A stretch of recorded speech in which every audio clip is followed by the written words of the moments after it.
نحمده نصلي على رسوله الكريم اما بعد.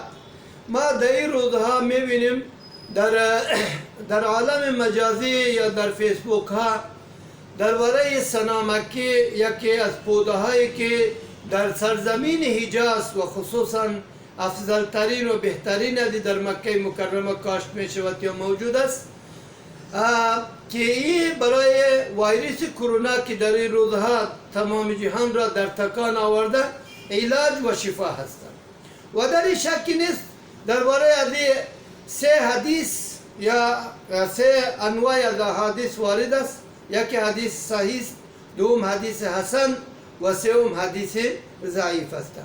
حدیث صحیح درباره از سنن در سنن ابن ماجه است و نمبر 2801 درباره از نبی صلی الله علیه وسلم فرمود علیکم بالسنا والسنود فإن فیهما شفاء من کل داء. نبی صلی الله علیه وسلم گفت که سنا که پوده سنا یا گیاه سنا و سنوت را شما لازم بگیرین، از او استفاده بکنین و او را استعمال بکنین، بخاطر که در او شفا هست از هر مرضی بغیر از موت. پرسان کرده شد که سام چیست یا رسول الله؟ فرمودند که الموت، سام موت است. و در این موتم که در صحیح سنن ابن ماجه موجود است و شیخ البانی رحمه الله در سلسله احادیث صحیحه حدیث نمبر 7442 هم ذکر کرده. دوم حدیث است به درجه حسن.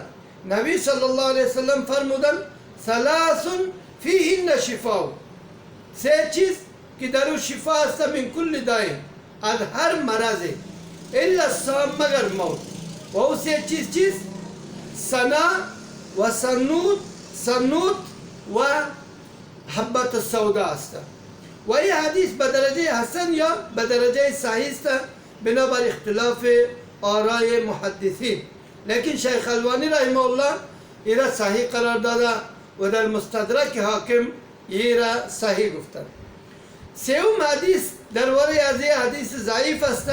امام ترمذی با نمبر 2081 روایت کرده از اسماء بنت امیس رضی الله تعالی عنه فرمود نبی صلی الله علیه وسلم لو ان شیئا کان فیه شفاء، اگر کدام چیزی که در او شفا موجود باشد یا شفا باشد من الموت از موت لکان فی السنا، البته و شفا و علاج در سنا می بود. لیکن یہ حدیث با این الفاظ و با این سند ضعیف است بخاطر که خود امام ترمذی رحمه الله میگه که حدیث غریب، یہ غریب حدیث است. و شیخ البانی رحمه الله در ضعیف سنن ترمذی ایرا ذکر کرده و حکم زده که یہ ضعیف است.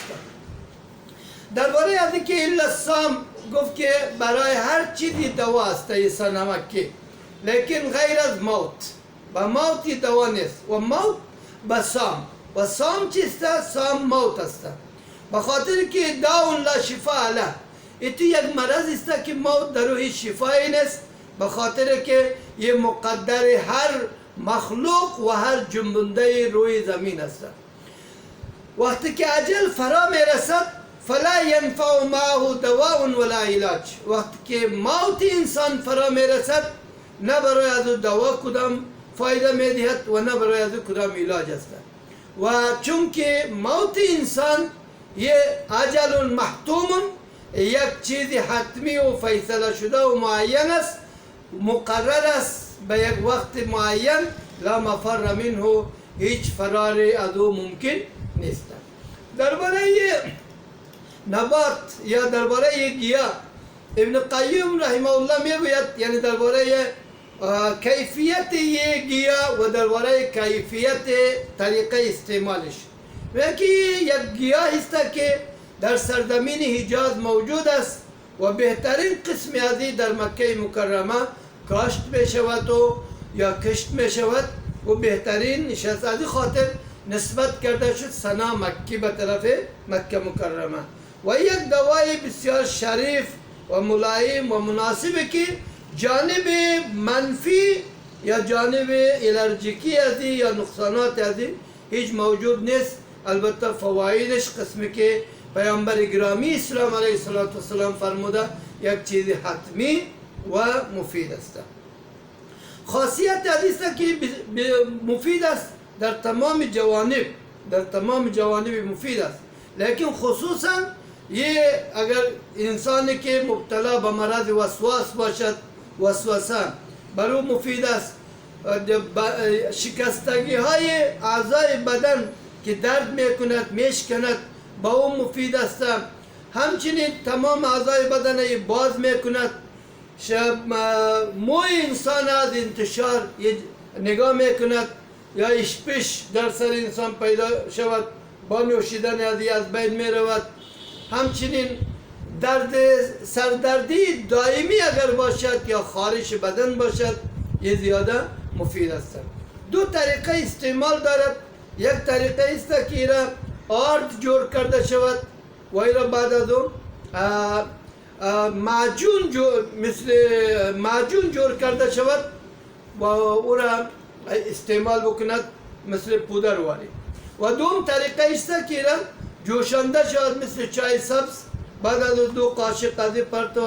لیکن طریقه است که 2 گلاس آب یا 3 گلاس باید نصف ازی با جوشاندن ختم شود و باقی مانده نصف ازی را باید استعمال بکند در روز 1 بار یا 2 بار اگر بخواهد و ایره استعمال بکند. البته ایره با گل